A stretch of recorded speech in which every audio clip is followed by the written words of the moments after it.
রাহমাতুল্লাহ। ইন্নাল হামদুলিল্লাহ ওয়াসসালাতু ওয়াসসালামু আলা রাসূলিল্লাহ, আম্মা বা'দ। আন্দোলনরত আট-দলের উদ্যোগে আয়োজিত বীর চট্টলার ঐতিহাসিক লালদিঘি ময়দানে আজকের এই সমাবেশের সম্মানিত সভাপতি, আট দলের শীর্ষ নেতৃবৃন্দ,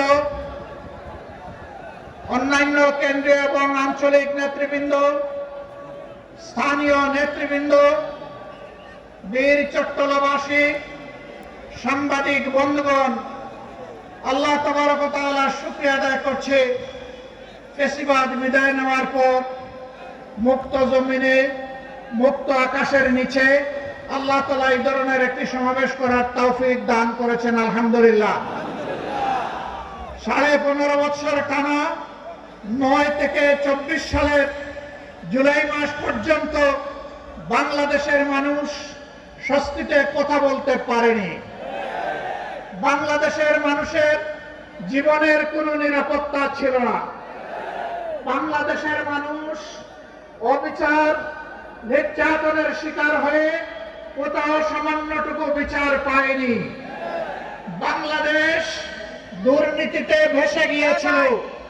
দেশের টাকা লুণ্ঠন করে বিদেশে পাচার করা হয়েছিল। 1 নয়, 2 নয়, 28 লক্ষ কোটি টাকা বাংলাদেশ থেকে বিদেশে পাচার করা হয়েছে, যা বাংলাদেশের এভারেজ বার্ষিক বাজেটের 7টা বছর কভার করে সেই মুদ্রা বিদেশে পাচার করা হয়েছে। তারা আমাদেরকে উন্নয়নের কথা বলতো, তারা উন্নয়ন করেছিল তাদের নিজেদের, আর তারা রাস্তাঘাট এবং দালান তৈরি করেছিল রোডের বদলে বাঁশ দিয়ে। একবার একটা মেয়েকে এরকম একটা ডিবেটে বলতে শুনলাম যে আজ যদি কবি বেঁচে থাকতেন তিনি বলতেন, বাঁশবাগানের মাথার উপর চাঁদ উঠেছে ওই, চাঁদের জায়গায় চাঁদ তো আছে, বাঁশগুলো সব কই। সব বাঁশ উধাও হয়ে গিয়েছিল। সম্মানিত দেশবাসী, ফ্যাসিবাদীরা আমাদেরকে উন্নয়নের গল্প শোনাতো, বলতো বাংলাদেশ এখন সিঙ্গাপুর, বাংলাদেশ এখন কানাডা। হ্যাঁ, বাংলাদেশ কানাডা হয়েছে তাদের জন্য, কারণ তারা পালিয়ে গিয়ে কানাডায় বেগমপাড়া তৈরি করেছে। বাংলাদেশের টাকা ব্যাংকগুলো লুট করে, ডাকাতি করে সিঙ্গাপুরে নিয়ে তারা ব্যবসা প্রতিষ্ঠান গড়ে তুলেছে। সম্মানিত বন্ধুগণ, এই ফ্যাসিবাদ শুধু প্রতিপক্ষ রাজনৈতিক দলকে আঘাত করে নাই, তারা বড় আঘাত দিয়েছিল আলিম উলামার উপর। হেফাজতে ইসলামের নেতারা সারা দেশে অন্যায়ের বিরুদ্ধে প্রতিবাদ করেছিলেন। আল্লাহ এবং আল্লাহ রসুলের বিরুদ্ধে কিছু সংখ্যক বেয়াদব প্রকাশ্যে চর্চা করেছিল। তাদের জবাব দেওয়ার জন্য শান্তিপূর্ণভাবে রাজধানীতে তারা একত্রিত হয়েছিলেন। 13 সালের 5 মে সেখানে বর্বর হামলা চালিয়ে রাতের অন্ধকারে অসংখ্য মানুষকে খুন করা হয়েছিল। এতগুলো আলেম ওলামা, হুফাজে কেরাম, আইতাম, তাদেরকে হত্যা করার পর, খুন করার পর প্রখ্যাত প্রধানমন্ত্রী বলেছিলেন কেউ মারা যায়নি, ওখানে লাল রঙের যে তরল পদার্থ দেখেছেন এটা মোল্লা মৌলবীরা কিছু রং ছিটিয়ে রেখেছিল। লজ্জা! মানুষ খুন করার পরে আবার মানুষের রক্ত নিয়ে উপহাস, এটাই ছিল তাদের বৈশিষ্ট্য।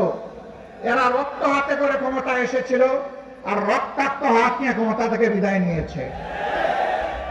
তারা ক্ষমতা এসেছিল 9 সালে ফেব্রুয়ারি মাসের 25 এবং 26 তারিখ ঢাকার পিলখানায় তৎকালীন প্যারামিলিটারি বিডিআর এর হেডকোয়ার্টারে 2 দিনে 57 জন প্রতিশ্রুতিশীল, দেশপ্রেমিক, চৌকস সামরিক অফিসারকে তারা হত্যা করার মাধ্যমে তাদের হত্যার অভিযান শুরু করেছিল। আর 24-এর গণবিপ্লবে ছাত্র, তরুণ, যুবক, কৃষক, শ্রমিক, মা বোনদের বুকে, ভাইদের বুকে সন্তানদের বুকে গুলি চালিয়ে কাড়ি কাড়ি লাশ ফেলে দিয়ে যখন সামাল দিতে পারে নাই, তখন যারা বলেছিল অমুকের কন্যা দেশ ছেড়ে পালায় না, তারাই তখন তারা কি করেছিল? জমিন দিয়ে হাঁটার, গাড়ি চালিয়ে যাওয়ার সাহস তারা হারিয়ে ফেলেছিল। আমাদের দুঃখ লাগে, আমাদের গর্বিত সেনাবাহিনীকেও এই খুনের কাজে তারা ব্যবহার করার চেষ্টা করেছে। দেশের মানুষের জানমাল, ইজ্জত, আবরুর পাহারাদার পুলিশের কর্মকর্তা এবং সদস্যবৃন্দকে এই উপকর্মে তারা ব্যবহার করার চেষ্টা করেছে। বিজিবিকে তারা এই উপকর্মে কাজে লাগানোর চেষ্টা করেছে। রাষ্ট্রের একটা প্রতিষ্ঠানকেও তারা ঠিক মতো দাঁড়াতে দেয়নি। বিচার বিভাগ ধ্বংস করেছে, নির্বাচন কমিশন ধ্বংস করেছে, দুর্নীতি দমন কমিশনকে বগলের নিচে নিয়েছে, মানবাধিকার কমিশনকে তাদের পকেটে ঢুকিয়ে ফেলেছে। এইভাবে দেশের সব কিছু তারা ধ্বংস করেছিল। ফ্যাসিবাদীরা বিদায় নিয়েছে, ফ্যাসিবাদ এখনো বিদায় নেয় নাই। আমরা পরিষ্কার বলতে চাই, ফ্যাসিবাদ কালো না লাল, কোন ফ্যাসিবাদকে আর বাংলার জমিনে বরদাস্ত করা হবে না ইনশাআল্লাহ। কেউ যদি ফ্যাসিবাদের ভাষায় আবার কথা বলেন, কেউ যদি আবার ফ্যাসিবাদীদের মতো আচরণ করেন, তারা কোন পথ